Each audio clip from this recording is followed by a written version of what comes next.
Ici Jean-Philippe Trottier, nous allons poursuivre le Midi Actualité sur les ondes de Radio Ville-Marie. L'ordinateur vient de taper exactement 12h33. Nous étions à la Vierge de Guadeloupe au Mexique. Nous revenons au Québec. Le Parti libéral du Québec se cherche un chef et un des prétendants. C'est bien Philippe Couillard qui a publié un texte dans Le Devoir le 5 décembre dernier.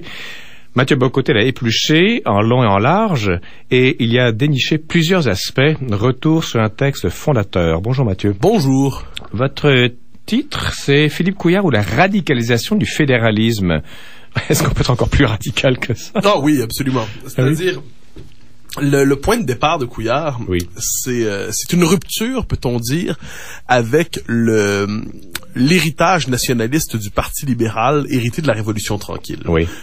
Le Parti libéral du Québec, pendant 40 ans environ, a été différent du Parti libéral du Canada. D'ailleurs, quelquefois, ils se sont affrontés. Quelquefois, le Parti libéral du Québec était plus proche des conservateurs fédéraux que des libéraux fédéraux. Pourquoi? Parce que le Parti libéral provincial du Québec s'était approprié l'idée nationale, s'était approprié le nationalisme québécois. Il en parlait le langage et il se reconnaissait dans le devoir de refondation politique du Québec. La Révolution tranquille est née sous un libéral, préparé avant, mais bon. Mais très juste, je dis ça dans mon papier, l'originalité du Parti libéral de la Révolution tranquille, c'est qu'il commence avec un libéralisme peu fade et il se convertit au nationalisme en l'espace de quelques semaines en 60, ça se consacre en 62 avec le maître chez nous. Donc le Parti libéral va faire une synthèse singulière à partir des années 60, forme de libéral nationalisme à la québécoise. D'ailleurs, il va y avoir quelques tentations souverainistes au sein du Parti libéral. C'est avec ce nationalisme que Philippe Couillard veut rompre dans son texte où il invite les libéraux à cesser de se battre sur le terrain de leurs adversaires. Les adversaires étant... Là, c'est ça qui est intéressant. On pourrait dire spontanément, ce sont les souverainistes. Oui. Mais pas seulement. Les adversaires avec lesquels Couillard veut rompre, ce sont les nationalistes québécois en général. Quelle différence êtes-vous entre souverainistes et nationalistes? Souverainistes sont ceux pour qui l'indépendance est un objectif en soi que l'on poursuit. Le nationalisme québécois, c'est ce qui définit le Québec selon le principe du Québec d'abord. Ah donc, dans le Canada ou hors du Canada, peu importe. Dans le Canada ou hors du Canada, mais pour qui c'est le Québec d'abord et qui reconnaît l'existence d'une tension existentielle insurmontable, peut-on dire, entre le Québec et le Canada. C'est-à-dire, on peut souhaiter que le Québec s'associe au Canada, mais le Québec ne sera jamais une fois pour toutes dans le Canada. Il y a un seuil de rupture possible. C'est-à-dire, il y a une contradiction possible entre les intérêts du Québec et le lien fédéral. Donc on est toujours sur la brèche, quoi. Oui, et Robert Bourassa est un bon exemple de ça. C'était pas un homme très courageux politiquement, mais c'est un homme qui avait les idées claires. Et on sait qu'il avait été tenté de suivre René Lévesque en 67, au moment de la fondation du mouvement Souveraineté Association. Et Bourassa dit, avec Meach par exemple, de 87 à 90, il y a des conditions minimales à la réintégration du Québec dans le Canada, sans quoi le Canada ne sera pas un vrai pays pour nous, sans quoi nous penserons à la souveraineté. Donc le Parti libéral, pendant longtemps, disait... Nous préférons le maintien du lien fédéral, mais le Canada devra intégrer la vision québécoise du Canada. Couillard, dans son texte, marque une rupture avec ça. Il nous dit, désormais, nous devons dédramatiser la tension existentielle entre le Québec et le Canada. Le Canada n'est plus envisageable comme, appelons ça, le fédéralisme rentable de Bourassa, non plus comme un pays qui doit se réparer constitutionnellement pour être acceptable aux Québécois. Non, désormais, le Canada est un bien en soi. C'est une communauté politique supranationale et le supranational est un bien en soi. Et de ce point de vue, Couillard, qui nous invite finalement à non plus avoir une vision québécoise du Canada, mais une vision canadienne du Québec, il représente le point d'aboutissement, en quelque sorte, d'une transformation lente de la pensée fédéraliste au Québec depuis une dizaine d'années, qui est d'abord venue des intellectuels ralliés au Parti libéral du Canada. On peut penser à Stéphane Dion ou à Pierre Petitgrou, notamment lui qui avait écrit Pour une politique de la confiance, mais surtout, depuis 2007, un livre très important qu'on a un peu oublié, hélas, publié par André Pratt, de la presse, qui est éditorialiste en chef de la presse, et qui avait publié Reconquérir le Canada. Reconquérir le Canada. Et la thèse était la suivante. Pratt disait, nous devons cesser, c'est une formule semblable à celle de Couillard, cesser de jouer sur le terrain de jeu des indépendantistes, cesser de jouer sur le terrain de jeu du nationalisme québécois, et nous devons affirmer un fédéralisme décomplexé qui ne pensera plus le rapport au Canada toujours sur l'hypothèse l'hypothèse d'une possible rupture. Mais là, c'est passé de Caraïbes dans ce style-là. Alors, le terrain des nationalistes n'est pas le bon, donc on va dans le terrain du Canada. Ben voilà, c'est-à-dire, et là, c'est assez étrange, on va passer finalement de libéralisme québécois, national-libéralisme québécois, une forme de libéral-fédéralisme canadien. Et là, on regarde Couillard dans son texte, je reviens au texte de Couillard, et par les références historiques qu'il donne, par le jeu de mémoire qu'il propose, par les points de repère intellectuels qu'il propose au Parti libéral, parce que c'est un texte important, il propose vraiment de décentrer la politique seulement de la lutte pour les intérêts, il dit refaisons du Parti libéral le parti d'idées. En fait, c'est vraiment c'est un texte court, condensé, en quelques paragraphes, il résume vraiment ça. C'est quand même, c'est un beau texte. C'est très réussi, c'est très réussi. C'est-à-dire, si tous les hommes politiques pouvaient poser leurs convictions de manière aussi claire, avec une dimension philosophique et historique, ça ferait pas de mal. Mais Couillard, finalement, le libéralisme auquel il fait référence, c'est bien davantage le libéralisme d'avant la Révolution tranquille que de pendant la Révolution tranquille. Entendons-nous sur libéralisme. C'est un mot qui veut dire 50 choses. Ah ben ça, je le note d'ailleurs dans le papier, dans ce que j'écris ce matin sur mon blog Journal de Montréal. Je dis... je ne m'attarderai pas sur le fait que Couillard réclame un monopole sur le libéralisme. Parce que là, nous sommes tous des libéraux au Québec, c'est-à-dire le respect de la démocratie libérale, des institutions, de la propriété privée, de l'économie de marché, de la démocratie parlementaire. Ça, c'est du libéralisme au sens large. Oui, oui. Mais Couillard nous dit un libéralisme épuré, un libéralisme qui retournerait à la source de sa propre idée. Et là, les figures intellectuelles qu'il nous propose, ça va être Louis-Alexandre Taschereau, ça va être T.D. Bouchard, ça va être, bon, évidemment, Adélard Godbout, ça va être aussi Wilfrid Laurier. Donc, toute une série de figures qui datent de cette époque où le libéralisme québécois se pensait non plus dans une synthèse avec le nationalisme, mais comme un appel à l'ouverture permanente et perpétuelle. Ouverture à quoi? Ouverture au monde, parce que le Canada tirait sa valeur d'être une communauté politique post-nationale. L'intérêt du Canada... Déjà du début? Ah ben ça, on peut voir ça, par exemple, chez Laurier, qui va nous dire, par exemple, et même chez Cartier le disait, mais Cartier n'était pas libéral, mais on peut voir ça chez Laurier qui disait que le Canada ne se limitait pas aux exigences, c'était le vocabulaire de l'époque, de la race. Bon, aujourd'hui on dirait de la nation, le vocabulaire n'est plus le même, mais ça permettait de créer une solidarité politique entre les hommes qui n'était pas limitée au cadre de la nationalité historique. D'accord, oui. Et si on voit Couillard ici, je précise le mot race à l'époque ne veut pas dire ce qu'il veut dire aujourd'hui. C'était au sens de race. Bon, c'était le mot peuple, simplement dit mais une autre époque. Alors quoi qu'il en soit, Couillard nous dit nous devons nous réapproprier ça, et il le fait même à travers une réécriture de l'histoire canadienne. Il nous dit quelle était la grande contribution historique du parti du libéralisme au Québec. Et là, il donne une série d'exemples. Par exemple, dans les années 30, et même avant, le libéralisme se distinguait parce qu'il faisait la guerre à l'antisémitisme. Tout comme aujourd'hui, nous dit Couillard, le Parti libéral se montre favorable à la perspective des accommodements raisonnables. Et vous reprochez d'ailleurs oui, là, c'est très étrange, parce que est-ce que la lutte contre l'antisémitisme hier correspond aujourd'hui à la lutte pour les accommodements raisonnables? Ce que vous dites, en fait, c'est qu'il ratisse large. Il réécrit l'histoire de manière à exagérément favorable à son propre camp. Et je dis, si l'antisémite d'hier, si l'adversaire de l'antisémitisme d'hier, c'est le partisan des accommodements raisonnables aujourd'hui, dois-je comprendre que l'antisémite d'hier, c'est l'adversaire des accommodements raisonnables aujourd'hui? De la même manière, il nous dit, le parti, les libéraux en leur temps ont eu raison contre les autres, on ne précise pas exactement comment, dans l'antifascisme, par leur adhésion à la conscription. Alors là, on peut se demander un instant, est-ce que ça veut dire que, selon Couillard, tous les adversaires de la conscription à l'époque, qui s'expliquent bien davantage par l'isolationnisme canadien-français, la peur des guerres étrangères, je dirais aussi un manque de perspective sur le monde du fait qu'on n'a pas d'État, est-ce que André Laurando écrit un livre magnifique là-dessus, d'ailleurs, La crise de la conscription. Est-ce que ça veut dire que les adversaires de la conscription étaient des sympathisants du fascisme? Est-ce qu'ils avaient une complaisance fascisante? C'est pas vous qui faites cette lecture-là, Mathieu, un petit peu, parce que à lire le texte de Philippe Couillard, on n'a pas l'impression qu'il va aussi profondément que ça. Ah non, je crois que là-dessus, il y a une opération de culpabilisation rétrospective du nationalisme québécois. Donc, si les libéraux de l'époque étaient ceux qui comprenaient le problème du fascisme, et s'ils se combattaient contre des nationalistes qui ne le comprenaient pas, et si ce combat finalement se perpétue aujourd'hui, se reconduit aujourd'hui, eh bien, Couillard, il y a un jeu d'implicite là-dedans, c'est-à-dire, il a le talent de ne pas affirmer clairement des thèses aussi radicales. Mais il les suggère. Il les suggère. Et là, ce qu'on voit, c'est que l'histoire du Québec telle que elle se redéfinit par le Parti libéral, c'est une histoire qui voit le nationalisme en trop. Et on peut même porter ça sur la Révolution tranquille. Lorsqu'il donne les grandes conquêtes de la Révolution tranquille, on constate que la loi 101 n'est pas là. On constate que et même la dimension du maître chez nous de 1962 n'est pas là. Et là, c'est assez important, c'est la question que je pose à Couillard. Est-ce que le maître chez nous de 1962, est-ce que les libéraux étaient déjà sur le terrain de leurs adversaires? Parce qu'il faut prendre au sérieux cette formule maître chez nous.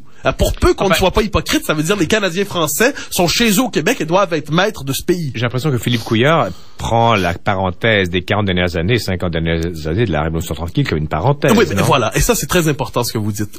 Je crois que Couillard est en train de fermer la parenthèse de la Révolution tranquille. De quelle manière et pourquoi? Eh bien, c'est la thèse que j'ai développée dans mon dernier livre, Fin de cycle. Je disais, bien sûr, je disais dans Fin de cycle, l'échec de l'indépendance, qui, avec la Révolution tranquille, l'espace politique s'est reconstitué pour accueillir la question nationale que tous croyaient devoir résoudre d'une manière ou de l'autre. Oui. Avec l'échec du projet souverainiste tel qu'il a été projeté dans la pensée dans la Révolution tranquille, qu'est-ce qui arrive? Eh bien, des vieux courants politiques qui avaient été refoulés dans les marges du jeu politique, ou alors refoulés à Ottawa. Les libéraux rouge, étaient au Parti libéral du Canada. Les conservateurs canadiens, et non pas les conservateurs québécois, c'était la base restante du Parti conservateur du Canada quand il faisait 15% au Québec. Donc, ces courants politiques remontent à la surface en ce moment parce que l'échec de l'indépendance a un prix. Et aujourd'hui, qu'est-ce qu'on voit, c'est que le nationalisme n'est plus le langage intégrateur de la politique québécoise, mais de plus en plus le langage spécialisé d'un courant qui est le souverainisme. Il y a un truc intéressant, Mathieu, c'est que dans le texte de Philippe Couillard, il y a une référence explicite aux patriotes de 1837-38. Oui. Alors, on pourrait dire, c'est du nationalisme, ça, et non, pas du tout. C'est même pas républicain. Alors, qu'est-ce qu'il va chercher chez les patriotes? Il va chercher l'interculturalisme, qui est l'autre nom du multiculturalisme québécois. Et c'était vrai en 1837. C'était pas anglais contre français à l'époque. Je ferai quand même quelques nuances là-dessus. C'est-à-dire, il y avait une dimension républicaine, mais il y avait aussi un combat national, tout simplement. C'est-à-dire, s'il y avait une République du Bas-Canada qui était constituée, elle était sous majorité française. C'est un peuple historiquement constitué qui cherchait, à travers le langage du républicanisme ici, à gagner sa souveraineté, à faire son indépendance. Avec quelques antennes au Canada, quand même, non? Bien évidemment, il y avait des mouvements d'émancipation ailleurs dans le monde à ce moment-là, mais il y a une connotation nationale inévitable au Québec. Mais je veux dire, avec des antennes au Haut-Canada. Oui, je comprends bien. Il y avait aussi une dimension. Du Mexique. Non, il y avait je sais, il y avait une dynamique d'émancipation semblable au Haut-Canada, mais elle répondait à des aspirations singulières ici, qui étaient celles d'un peuple conquis, finalement. Oui. Or, Philippe Couillard ne retourne voir les patriotes que pour trouver l'origine du multiculturalisme. Ça, c'est intéressant, ça. Oui, c'est osé, pour le dire ainsi. Donc, c'est une ressaisie de l'histoire, une relecture de l'histoire qui ne retient de l'éducation politique des patriotes. Il veut que les patriotes ne nous éduquent même pas à la liberté politique, l'importance de l'autogouvernement. Non. Il nous faut retrouver chez les patriotes simplement l'aspiration au gouvernement responsable et à l'interculturalisme. Alors, j'en arrive à ce point. Le libéralisme de Philippe Couillard ressemble bien davantage à celui de Jean Chrétien que de Robert Bourassa. Pour peu qu'on ne le caricature pas, qui était la grande figure héroïque pour Chrétien? C'était Wilfrid Laurier. Quelle était la grande vertu du Canada selon Chrétien? C'était justement de ne pas enfermer les Canadiens français ou les Québécois francophones dans l'enclos de la nationalité. C'était d'être un grand pays d'ouverture. C'était une autre histoire. Oui, mais là vous recrachez également la nouvelle trahison des clercs de Trudeau en 1932. Trudeau, je reformulerai ça aussi là-dessus. Je crois que Couillard est beaucoup plus proche finalement de Trudeau qu'il ne le dit. Et je serais curieux, si je l'avais devant moi et si j'étais dans votre position qui est celle de l'intervieweur, je lui demanderais, faisons un petit exercice historique, face à face. J'ai lu votre texte, mais là, je serais curieux de savoir, que pensez-vous de 1982? Est-ce que pour vous, c'est grave ce qui s'est passé en 1982? Le rapatriement de la Constitution. Le rapatriement unilatéral de la Constitution qui a placé l'Assemblée nationale québécoise sous la tutelle de la Cour suprême et qui a reconduit à travers, d'ailleurs, la Charte des droits à la Cour suprême, l'ancien pouvoir de désaveu. Alors, le pouvoir de désaveu était tombé en désuétude et il a été reconduit et réinventé à travers le gouvernement des juges. Ça, faut pas l'oublier quand même, qui est une forme de mise en tutelle de la démocratie québécoise. Je demanderais à Philippe Couillard, qu'est-ce que ça veut dire pour vous mettre chez nous en 1962? Je suis très curieux de le savoir. Je lui demanderais, est-ce que... le chez nous n'est même pas défini. Je serais très curieux de savoir qui doit être maître et où est ce chez nous et qui est ce nous. Je serais très curieux de le savoir. Je demanderais à Philippe Couillard, lorsqu'il nous dit que les libéraux ne doivent pas se définir sur le terrain de leur adversaire, je lui demanderais qui est l'adversaire dont on parlait tantôt. Et je lui demanderais, vous nous dites qu'on peut être québécois et canadien en même temps sans problème et qu'il n'y a pas de contradiction là-dedans. Je lui demanderais, y a-t-il néanmoins une possible contradiction? Ou est-ce que la tension existentielle repérée historiquement dans la relation Canada-Québec est finalement aujourd'hui liquidée? Elle n'existe plus vraiment. Est-ce qu'il considérerait important que le Québec signe 1982 avec nouveau pouvoir, une nouvelle entente constitutionnelle, ou est-ce qu'il pense comme Justin Trudeau que c'est une vieille question? Alors, il y a autour de ce texte important une rupture beaucoup plus radicale qu'on l'a dit ces derniers jours avec l'héritage libéral de la Révolution tranquille. Il me semble, Mathieu, on parle du texte donc de Philippe Couillard paru dans Le Devoir du 5 décembre dernier, donc qu'on peut facilement lire sur Google. Il y a les pour ou contre Canada, enfin les trudeauistes, si vous voulez, les non-trudeauistes ou les non-couillardistes, s'écharpent tout le temps sur le mot nation, sur le mot universel, sur le mot racine. Au fond, c'est un combat qui est extrêmement simple à comprendre, non? Trudeau refuse, et Trudeau et comparse refusent le mot racine, enracinement, réalité historique, etc., pour un universel un petit peu, pas hypothétique, mais aussi noble que vaporeux, alors que les nationalistes et consorts parlent tout le temps de racine et que c'est un jeu d'anathème. Oui. Chacun se renvoie l'anathème tout le temps. Et Couillard, c'est une xème version de ce jeu-là. Je crois qu'on est en train de reconduire une vieille division dont on avait perdu la trace avec la Révolution tranquille ici, étrangement. Pendant longtemps, le fédéralisme se prenait pour le progressisme parce qu'il disait nous sommes l'universel, nous sommes l'ouverture, nous sommes le cosmopolitisme, et les nationalistes sentent le vieux fond de tiroir, ils sentent la vieille chaussette canadienne-française, l'enracinement, d'accord, mais pourquoi vivre avec les choux-fleurs? Bon, alors il y a les choux-fleurs, c'est pas mal. Alors il y a donc il y a cette vision-là, et écoutant lisant Couillard, je me suis rappelé une scène assez importante dans la fameuse série Duplessis de Arcan. Oui. La scène de l'hôpital où Godbout et Duplessis échangent à propos de l'avenir du Québec, du passé, du présent et de l'avenir du Québec. Et on voit à ce moment-là une rupture nette entre d'un côté un nationalisme conservateur un peu poussiéreux, effectivement, celui du Duplessis, traditionnel même, et de l'autre côté, un progressisme désincarné et dénationalisé qui est celui de Godbout. Le génie de la Révolution tranquille, c'est d'avoir synthétisé modernité et nation. Parce qu'il faut pas oublier, dans les années 60, il y a plusieurs projets de modernisation au Québec. Oui. Il y a les modernisateurs à la Trudeau, pour qui la modernisation passe par la dénationalisation, et il y a ceux pour qui modernité et nationalisme vont ensemble. Ça va être le grand projet de René Lévesque, par exemple. J'ai l'impression chez Couillard, il y a une volonté de scinder cette unité, cette synthèse intellectuelle accomplie avec la Révolution tranquille en nationalisme et modernisme, et il n'est pas impossible que dans les années à venir, et je le dis sans m'en réjouir ni m'en désoler, parce que c'est complexe, je crois qu'il est possible que si le fédéralisme redevient ce progressisme qu'il prétend être, qui n'a jamais voulu cesser d'être pour certains, il est possible que les nationalistes, inversement, doivent ressaisir, tout en la dépoussiérant, tout en la vidant de son aspect un peu ennuyant, traditionnaliste quelquefois, une dimension conservatrice à leur projet. C'est-à-dire le langage de l'enracinement, de l'histoire, de la culture, de la frontière, est inévitablement celui qui structure le nationalisme. Il doit y avoir dans le nationalisme un universel, il doit y avoir un appel du large, il doit y avoir tout ça. Mais il doit y avoir aussi une part de conservatisme qui a été longtemps oubliée ces dernières années. Démographiquement, ils feront moins le poids de plus en plus, non? Ah ben ça, il y a une chose assez importante là-dedans. Le projet de Couillard trouve-t-il un écho au Québec? Et là, on peut croire, le régime de 1982, et c'est pas une surprise, une constitution constitue son peuple. Oui.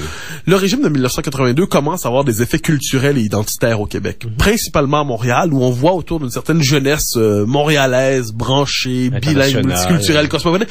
Ils se disent Montréalais d'abord. C'est une étrange manière. Ils veulent pas être québécois, ils sont Montréalais et Canadiens. Montréalais et Canadiens. Et le Canada, c'est pas le Canada de Harper, ça faut le dire, c'est pas le vieux Canada britannique qui cherche à renaître. C'est le Canada comme utopie trudeauiste, démocratie des droits, démocratie diversitaire. À la carte, quoi. Une charte, voilà. Un état buffet.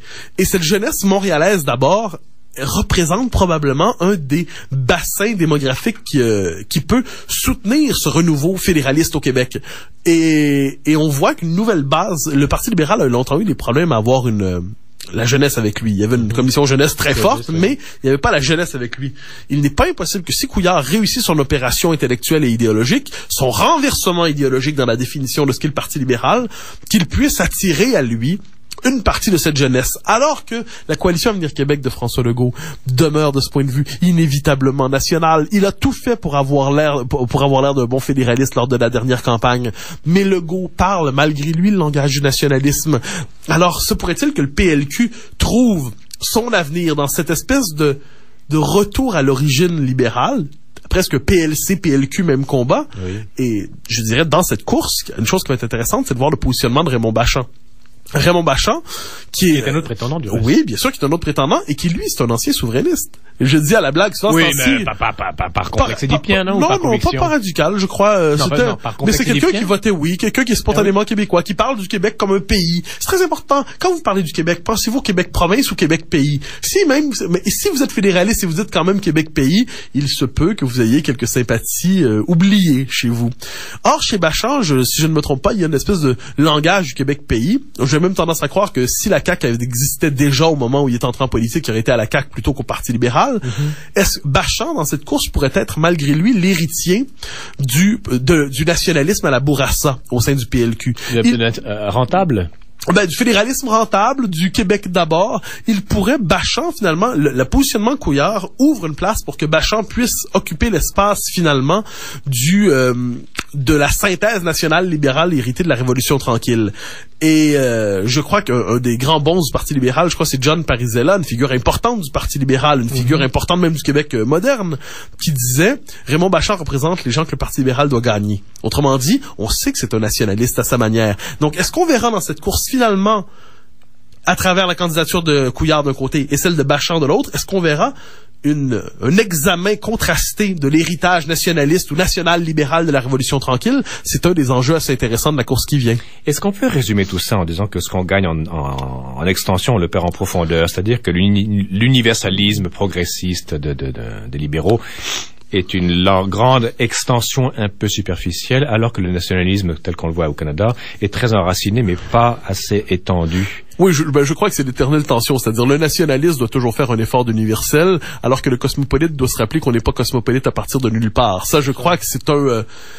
Est-ce qu'on pourra au Canada ou au Québec faire la synthèse entre les deux? Je crois qu'on a essayé avec la Révolution tranquille. Une des raisons, il y en a plusieurs, mais une des raisons pour lesquelles je suis aussi profondément indépendantiste, c'est que l'indépendance du Québec nous permettra d'accomplir la synthèse spécifiquement québécoise entre l'enracinement et le cosmopolitisme, entre l'universel et le singulier. L'indépendance du Québec, ce n'est pas la fermeture d'un enclos où vivent les Canadiens français. C'est le contraire. C'est la possibilité pour les Canadiens français de trouver leur propre rapport à l'universel et au particulier, à l'enracinement et au cosmopolitisme. Comment? Avec une citoyenneté québécoise et surtout en ne voyant plus dans le Canada une espèce d'universel falsifié. Donc, il faudrait changer le maître chez nous en maître en nous. Je reviendrai quand même à maître chez nous. Je sais qu'on a déjà eu cet échange, mais maître chez nous a une portée politique si merveilleuse qu'il faudra un jour le redécouvrir. Trop dans le politique, il faudrait dans le métaphysique un petit peu. Je me campe quand même dans le politique, surtout quand je parle des partis. Mathieu, merci infiniment.